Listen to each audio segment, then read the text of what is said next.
Millionaires, and I am D-Boss, and today I'm so glad to have, he's been on my show several times, but now he's at a different level. This is millionaire investor Daniel Chin. Welcome to the store. It's great to be here, Dee. It's great to be here. So last time you were talking about the mortgage fluctuations and stuff like that, and Yes. how was that? Yes, it was the new mortgage rules. There was 4 of them. To be precise, October 17, 2016. That's when we had the stress test, which pretty much says for first-time home buyers, they had to qualify not just for the rate that they get, but also for a posted rate of 4.64%. So that means it's more difficult for the first-time home buyers. And if you buy a property or sell a property, you have to report it to CRA, right? So in addition, to those rules, we had some new announcements on April 20th as well this year. Right? Some new announcements? Announcements, yeah, to cool the market, right? What the government announced for one of them, the big one, apartment buildings built after 1991, they don't have that exemption anymore for unlimited increase in rents, right? So that's a big changer for developers who are building apartment buildings today, right? Rental apartment buildings. So that's one of the big So changes. now you were in Hamilton. He focuses on Hamilton. He was focusing before on Hamilton and lakefront and stuff, but now you're going into apartments, correct? In apartment buildings, so when I started off, for the past 5 years, I've accumulated a portfolio of 5 duplexes. And today, I'm looking to acquire my first apartment building, more than 5 units, by the end of this year. And that was after accumulating, a lot more capital, knowledge, resources, relationship, and network, right, today, right? So this is what you're doing now. So, Millionaire Chin, so what is your net worth? I want to know your net worth. I want to know it. I can't tell you. He's not going to tell us. That's the thing. He's not going to tell us his net worth. But he eats, breathes. This is what Daniel Chin does. And and people who saw my show before, he is from Trinidad. So, and he has that flavor. So. No, like I said before in the previous interview, right? The mind has to be thinking like a very wealthy person, right? If you have the knowledge and you know how to make $1 million, you can make another million, right? It's the knowledge. That's what's very key to being very successful. So how many millions you have? How many millions? That's what we want to know. He takes care of his parents. He takes care of his parents. His parents don't pay for nothing. You hear? So we're trying to find out, but guess we'll find out over the time. This is going to be the thing, so everybody could try to guess what his net worth is. I have more than enough, Dee. I have more than enough, right? So we can share out some. For me, I really enjoy playing the game, right? Investing in real estate, and the first thing what Dee mentioned is about the new changes and these new rules. Because in order to play the game very well, and the game is investing in real estate and you're making money. In order to play the game very well, you have to understand the rules of the game very well. So when the government implements these new changes, right, it affects how first-time home buyers, right, when they're buying properties, it affects renters, it affects landlords, right, it affects businesses as well. So it's extremely important to understand the changes and the new rules of the game in order to play it very well. Yeah, we know. And he's single too. So, but he's looking for a specific type. So you can go watch the previous episodes that we had out it, and he's very knowledgeable with his money. So he knows what to do and what not to do and what to invest in. Correct? Well, you have to be very smart with your money, because I tell you, 2 weeks ago, what I learned when I got a call from my accountant, she called me and she told me, Daniel, I have good news and bad news for you, right? The good news is we filed your personal, taxes for last year, but the bad news is you owe a lot of money to the government. So two things, what I really learned from that experience is it's not how much you make, it's how much you keep. And then the second thing is I was thinking to myself, my gosh, right? Who worked for the money, me or the government? I worked for the money and the government takes it. The government took it all, right? Right? So you have to plan and do very smart accounting, right? For those of you out there, make sure you have a really good accountant, okay? And Daniel, he went against the grain. All your brothers, everybody is accountants. They are accountants, yes, they are. Yes. And he went against the grain to do. Tell No, I still talk to my brothers. Yeah, talk to your brothers. He talked to his estate. brothers and stuff, but he went to do investments. That's when you were doing your investments, your properties, right? And they were telling you before that maybe you shouldn't have did that, right? Yes, for those of you who do not know, when I started off, I did not have any real estate background in my family. No one has ever done it in my family history. It was something totally new, right? So starting off, never in their lives they can believe they can own more than one properties in their lifetime. So it was totally something new, and creating that new path, right? It was like an uphill battle. When a lot of people are very skeptical and saying, "No, Daniel, if it's so easy, then everyone become rich." I never said it was easy. It was very tough, but it was persistence and it was perseverance, right? That helped me to really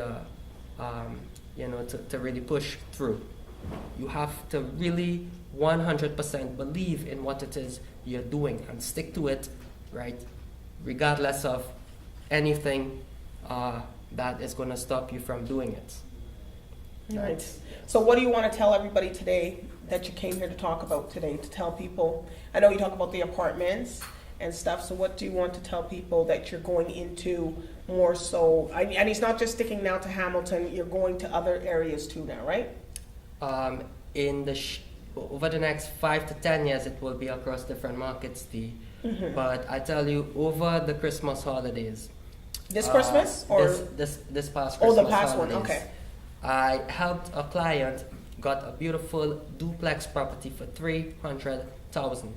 Spent $50,000 to renovate. I designed and created a lot of value, right? 2 beautiful apartments, right? It was a total of $50,000 in renovation. And after renovation, the property refinanced at $385,000. This client, good friend of mine, right? We went to school together. Probably the only person I talk to from school. I don't got too many friends. But the person does not live in downtown Hamilton, right? And afterwards, the property was renovated. I got it rented, and the property is making positive cash flow every month. So I'm thinking to myself, the client does not live in downtown Hamilton. I do everything, and the client does nothing but makes a lot of money. So that, to me, that's a wonderful way of investing. Mm-hmm. So when I thought to myself, getting into apartment buildings, because I think 10 years out into the future, right, more people would be living in apartments, right? More people would be renting versus home ownership over the next 10 years. That's the trend, what you will be seeing. Everything will be right in the downtown core, right, of the cities, right, where people will be living, they'll be working, playing, you have all of the amenities. Well, that's how it was back in the etc. day, that everybody was renting. Yeah. Everybody was renting. A lot of people was owning a home. It was a good thing to get an apartment. Everybody used to be fighting, because when we were in Montreal, my mother and everybody would be fighting for, oh geez, we got this apartment. Everybody would be trying to swooze over the landlord to see if they could get in, So after that experience, what I was thinking to myself is, wouldn't it be wonderful to do it on a much larger scale? Right. Right? How can I achieve a vision of owning hundreds and thousands of apartments? Okay. And the answer came to me, it was private equity funds. So this year, what I did, I started a real estate fund of $5 million, right? Okay. And the goal by 2020, right, the vision is to own 3 apartment buildings, more than 5 units in size, and less than 20. In the downtown core, right? Primarily focused in Hamilton and very near to the GO transit lines. That was the whole vision that I have by 2020. Okay, so we were starting to calculate. We're starting to calculate his millions, right? So he said by 2020. But anyways, Daniel Millionaire Chin, he is going to be coming back and talking about a couple topics that he's going to be doing some segments on Real Life Network, correct? Absolutely. So segments, and he's going to give you some updates, some good tips, what you need to do, because you don't really believe in staging the property. Well, yes, it was mentioned before. Now staging, there's nothing wrong. Right, the product, if it's very beautifully designed, and you create that value, that added value into the property, the product sells itself. But if it's a home where a buyer, a first-time home buyer or any buyer is going to buy the property, right, it's okay to stage the property. But so do you stage some, or? In rental apartments, not really, because I know we don't stage it. in less than a month it's gone, or sometimes in a Yeah, few well, days. he already knows who buys his properties. He Yeah. does things very systematic. So it's not like he doesn't know. Daniel Millionaire Chin is very, very systematic on how he does this stuff. He thinks about it and processes it until it makes sense. You may be at home sleeping. This one's up. He's laughing because he knows I'm telling the truth. No, I really love what I do. He loves what he does. You know, sometimes it's very long hours. You're working very long hours, but I think And he's got a big truck. You know, I had a meeting with someone last night in Tim Hortons near Square One in Mississauga, and he asked me, he said, you know, Chen, what really drives you, right, to do what it is you do? So I told him very simple. I said, his name was Patrick. I said, Patrick, right, sometimes I wonder, right, if I really didn't love what it is I was doing, I wouldn't be doing this anymore. I wouldn't still be doing this. You wouldn't be going to no Tim Hortons and meet nobody Right. at that time. Because you And have he's got to a be meeting after crazy to this. be doing something that you hate doing every single day. Does that make sense to you? No, not at all. I can tell you love doing the show. You know, you have lots of people that come to your show. That's what I do. I like it. It doesn't matter if I have to Absolutely. interview 50 people to 100, I'll do it. You know? You have to love what it is you do. That's the And bottom all line. your information will be with his new branded name now. It will be on the website. I think you put that brand on me, D. Look, listen. Because for the longest time, he wants to know what's my net worth. What is your net? What's He my won't net tell me. worth, right? As if he has to tell me his money, right? I think I got to go down to his bank. I think I'll make a visit down to Hamilton. Well, I think, you know, I think you probably have a good eye there. You know, when I came, I picked you up with my pickup truck. With his pickup. You should see that this And truck I almost took over the took you whole out to a very place. fine restaurant. Yeah, he did. Right. Yeah. Because I said that's what I was going to do, so I did that. And I enjoyed You know. myself to the fullest. I always do what I say I will do, right? D? Okay, right, that's right. So we're going to get some more segments, and he's going to be doing some more stuff, so we don't give out all the secrets. So thank you, Daniel, Oh, thanks Millionaire for having Chin, me. for coming on here Thanks for today. having me, D. And he has a meeting after here, so, you know, this is why I'm kind of rushing him off. But it's okay. It's But a anyway, pleasure. okay, well, thank you. And that's all for now for Real Life Matters. Thank you for tuning in.